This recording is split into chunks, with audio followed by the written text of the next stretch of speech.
Salam guru penggerak.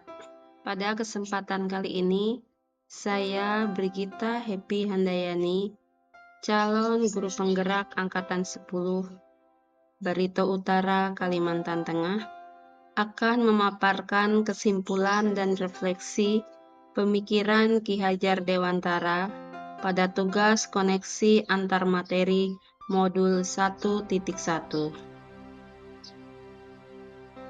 Menurut Ki Hajar Dewantara, pengajaran adalah bagian dari pendidikan.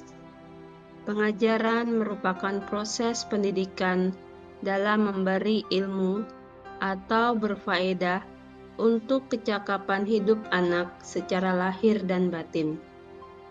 Pendidikan memberi tuntunan terhadap segala kekuatan kodrat yang dimiliki anak, agar mampu mencapai keselamatan dan kebahagiaan setinggi-tingginya, baik sebagai seorang manusia maupun sebagai anggota masyarakat.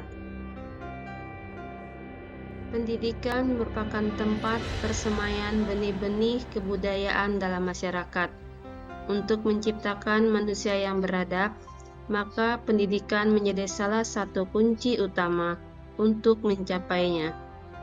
Pendidikan merupakan ruang berlatih dan bertumbuhnya nilai-nilai kemanusiaan yang diteruskan atau diwariskan.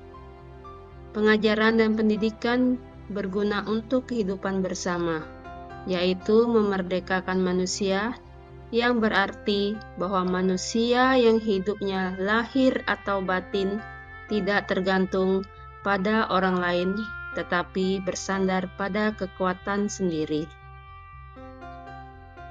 Yang saya percayai tentang murid dan pembelajaran di kelas sebelum saya mempelajari modul 1.1. Yang pertama, guru berperan aktif dan mempunyai kuasa penuh dalam pembelajaran.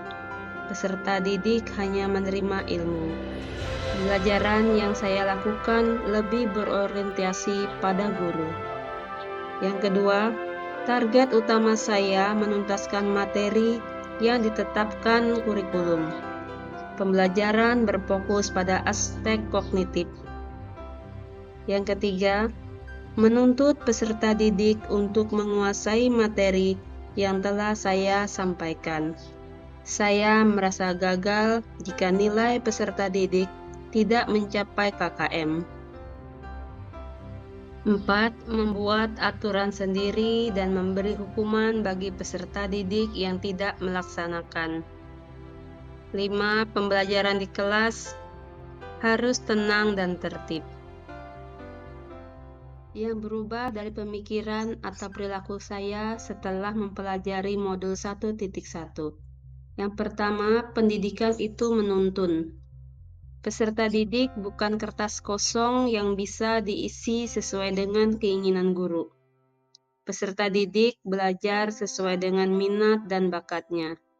Guru menuntun peserta didik agar peserta didik tidak kehilangan arah dan membahayakan dirinya, sehingga menebalkan laku peserta didik atau budi pekerti yang baik.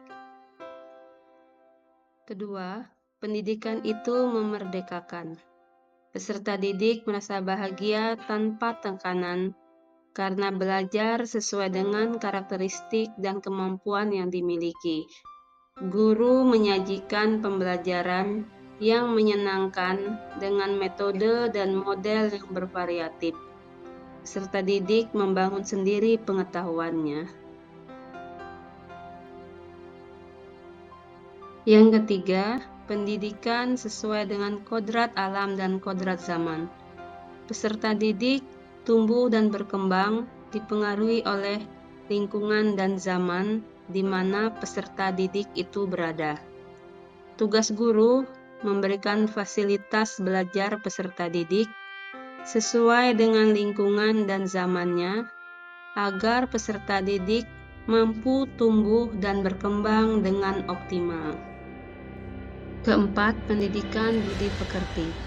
Kecerdasan pikiran atau berpikir peserta didik dapat berubah dari waktu ke waktu dan dalam keadaan tertentu Peserta didik dapat menumbuhkan kecakapan berpikir atau pikiran dengan baik karena pengaruh keadaan. Guru harus senantiasa menuntun tumbuhnya kecerdasan pikiran peserta didik. Guru dapat membantu menggali potensi budi pekerti yang ada dalam diri peserta didik dengan membuatnya sadar alasan dan tujuan mengapa penting untuk berani mengasah perasaan dan perilaku yang membuatnya berpikir dan memunculkan kehendak yang menimbulkan perilaku berani untuk mengungkapkan pendapatnya. Yang dapat saya terapkan lebih baik agar kelas saya mencerminkan pemikiran Ki Hajar Dewantara. Yang pertama, menebalkan laku dan budi pekerti peserta didik dengan melakukan pembiasaan yang sesuai dengan nilai-nilai luhur sosial budaya di lingkungan peserta didik.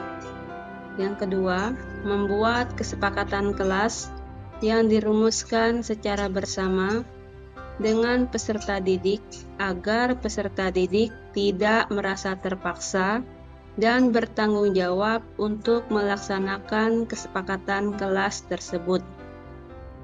Yang ketiga, menyajikan pembelajaran yang berpihak pada peserta didik, pembelajaran yang memerdekakan dan menyenangkan bagi peserta didik, pembelajaran yang bervariatif, dan pembelajaran yang sesuai dengan kodrat peserta didik. Yang keempat, guru memberikan keteladanan yang baik dalam sikap, ucapan, maupun perbuatan. Demikian pemaparan saya tentang kesimpulan dan refleksi pemikiran Ki Hajar Dewantara pada tugas koneksi antar materi modul 1.1. Semoga bermanfaat. Salam dan bahagia.